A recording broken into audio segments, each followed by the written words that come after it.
Hey there, my friends, and welcome to my studio in the wee hours of the morning. It's 6:30 in the a.m. in my corner of the woods.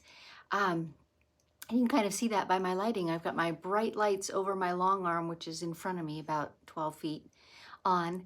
And it's just difficult to get lights for you can come on camera, but there you have it. Got my cup of coffee in hand, first one of the morning, and we are packed and ready to head out for holidays today. But I wanted to check in with you a few minutes. I've mentioned that we're going on holidays, and a couple days ago I showed a K-facet quilt project that I'm working on, and I am in fact taking that with me. So I'm looking forward to perhaps hearing some of your ideas of what are the barest essentials to take with you when you're taking some sewing along. This is not a quilting retreat by any means. This is a holiday with my husband and one other couple. So we'll be doing things together and sightseeing and so forth throughout the day. But I'm an early riser, and I thought, if I take a little something along, it would give me joy and it would feel like a holiday to be able to get up and sew for a half an hour or an hour in the morning before the day begins. So I am taking a couple of projects. But the thing is then I only need just the barest of essentials. So the two projects that I'm taking along are already pieced. I'm just taking the blocks to assemble. So I'm gonna need to find some space to spread them out, but I don't need fussy sewing equipment or trimming equipment or anything like that. So Amy in Quito, Ecuador. Hi, Amy and Judy Hebert. Amy, I take English paper piecing.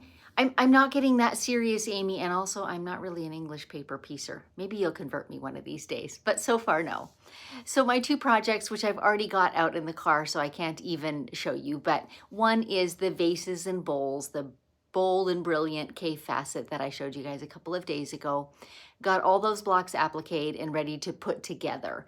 And I have one other quilt project as well, which I've pieced many months ago, and it just needs putting together as well. So what I'm taking for machine is my trusty little 301. And I know, let me just set my coffee down for a sec and show you a little bit.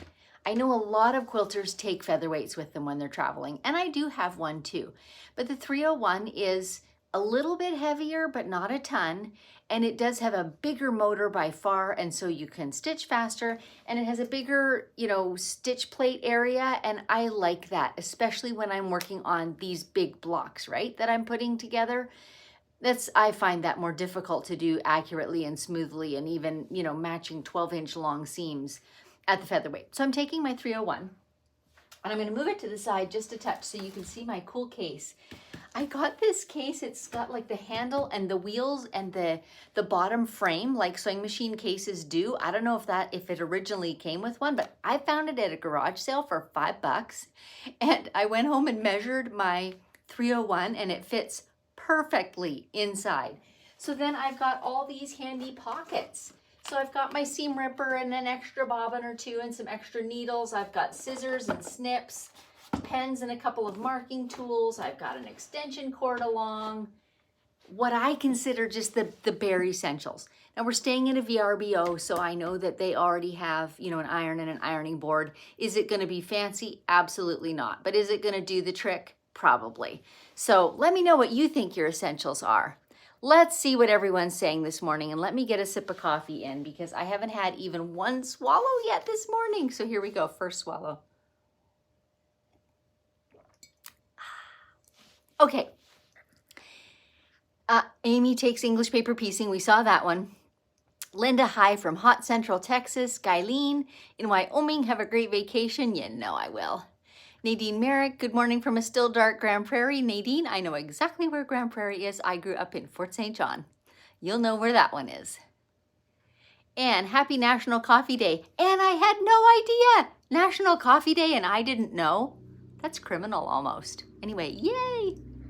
There's my husband, National Coffee Day. Love that. Me too. Donna Rouse, hello from cloudy North Carolina. Enjoy your vacation. We'll be leaving for our own vacation in a couple of hours. Awesome. Enjoy yours too. Nancy, good morning from Georgia, but with my daughter in Wyoming for the month. I brought hand applique. Good idea. And Donna, good morning from Tennessee. Those are all good ideas too. And I did think about various things that I could take along, but I'm kind of in the groove on this K-facet quilt now. And I'm like, I'd like to really get that together. And then when I come home, perhaps I can load it on the long arm and actually get it quilted. Marilyn, is it Marilyn? See, I've already forgot your first name, M. Phipps. That doesn't seem quite right. Salt Lake City, I take EPP, English Paper Piecing. Lauren Eberhardt, good morning from foggy, damp Illinois. You know, it's kind of like that here. I'm looking out my window beyond the phone and there's some fog sitting too, and it is definitely cool and rainy and fall feeling. We're going to the Oregon coast, and we're staying in a condo this time, which we have not done before. And so we're on the 3rd floor and we're right across the highway from the ocean. So there's just one street between us and the ocean. So I think that some heavy weather may be forecast. So I'm kind of prepping myself for, there may be days when it's not particularly pleasant to walk on the beach. And so I'll be able to sit up there in the condo with my sewing and watch the storms happen. So I think that'll be awesome. Pamela, good morning from Arkadelphia. Nancy, thinking if I do a lot of traveling, I think I'd invest in a small machine. Shoulders hurting from the handwork. The small machines are super nice. They're lightweight to carry. They take up a small footprint in the car, and so they are really nice. I know that Featherweight is kind of the tried and true traveling sewing machine for women, but they're really popular and actually quite expensive these days. So I'm curious what you guys think. What's your traveling machine? I have this little 301. She is a trooper. Her name is Carrie, by the way. I always name my machines. And she weighs about, oh gosh, I'm trying to remember, I think 11 pounds, which is not bad. A few more for the case, but of course the case is on wheels. But the case is slim and compact, and combined with the fact that I can stuff all my tools into it as well. And I kind of cheat. I have my scissors and my snips and things that are in there are extras. They're not my very most favorites, and I just let them live in there. And that way, when I do go to nip to a friend's for an afternoon or something, I don't have to think of all the things, you know, that I need. So some basic thread, you know, some extra bobbins, some extra needles, as I showed you, all the essentials that I really would want are in there. The only thing I don't carry is my rotary cutter. I'm not like most quilters. I don't have a handful of rotary cutters and mats. I don't. I have 2 rotary cutters, one that I use for trimming up people's quilts and one that I use for cutting fabric. So I do carry those when I travel, and my good mat. So let me back up a little bit. Joan, I keep a similar bag packed with what you have, a wool pressing mat, large square ruler and cutting mat that's same size as mat, mini iron too. I need to get more prepped apparently, Joan. I did think of that. I wish I had a wool cutting mat, but I in fact don't. So I can't take one along, and I don't have a mini iron either. So maybe I should invest in those. Nadine, I usually just take crocheting on vacations. Also a great idea. I don't have any crocheting or knitting or anything like that on the go at the moment, although I do those things from time to time. Good morning from Seattle. Where on the Oregon coast? We're going to Lincoln City area. My favorite beaches, Becky says. I agree, not that I've traveled a ton of beaches in the world, but I'm not necessarily a sit in the hot sun on the sand lounge chair kind of beachy person for days at a time. So we have fallen in love with the Oregon coast because it's rocky and the waves are always interesting and the sound is always wonderful. So though it's not likely to be warm this time, we're taking layers.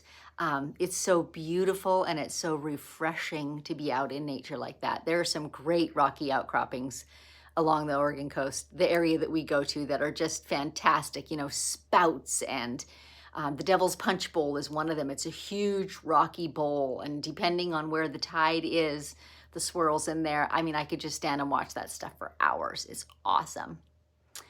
Okay, let's see what else. Mary, good morning in sunny Arkansas. Thanks, Susan. I've learned so much from you. I don't know if you're learning much today, Mary. I'm just chatting about holidays. I'm so excited to be going away for a week.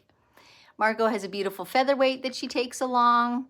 Ann Murphy, I grew up in Vancouver, Washington, and missed the beaches in Oregon when we got to go. Now I live in Wapanuka, Oklahoma. That is a long way from the beaches. I'm agreeing with you. And Joan, I've accumulated those items over time, and as I saw them on sale. Wool rules. I love that it converts any surface into an ironing board. That's a great idea, Joan. I'm curious, for those of you watching, I know wool pressing mats are kind of the buzz. They're also kind of pricey. I have seen quilters rave about getting saddle blankets, which are also wool mats. Have any of you done that? And what's your experience with them? Is there a difference in quality or thickness or smell or something between the saddle blankets and the actual quilting wool pressing mat?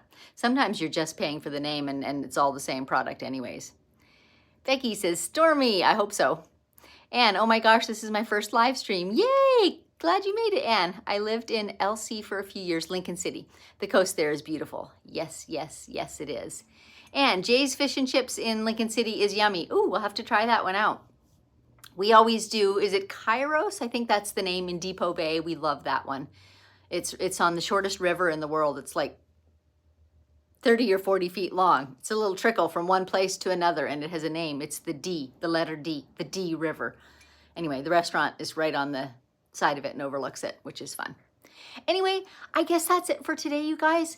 I'm going to check back in again tomorrow, and I'm not sure what time it will be. Probably morning again, probably more like my usual time, which is generally between 8 and 9 Pacific time. So, quick recap. I'm coming live every day for 30 days up until the 27th of October, just introducing you to my world. Going to talk about quilting related stuff.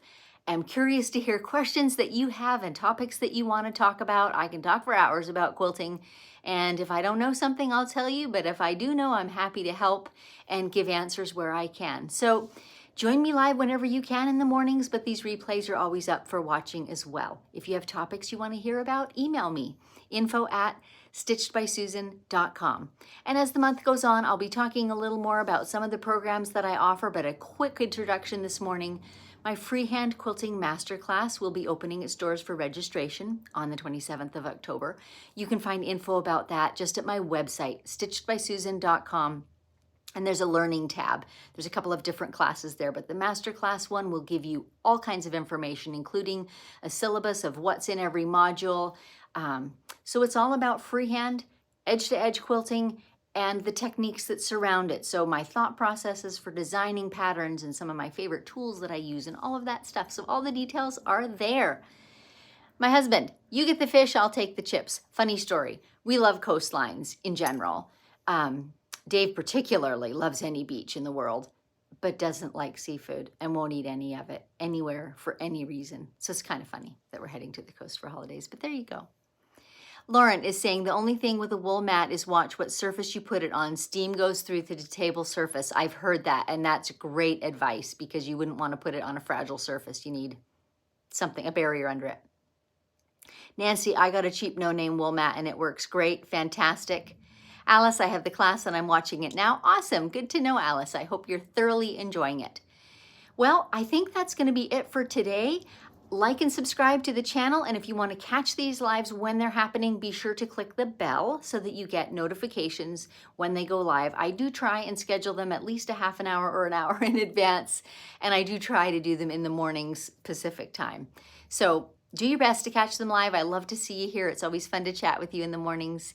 And I'm going to go and head off for holidays. So you guys have a great day, whatever you're doing, and I will chat with you tomorrow.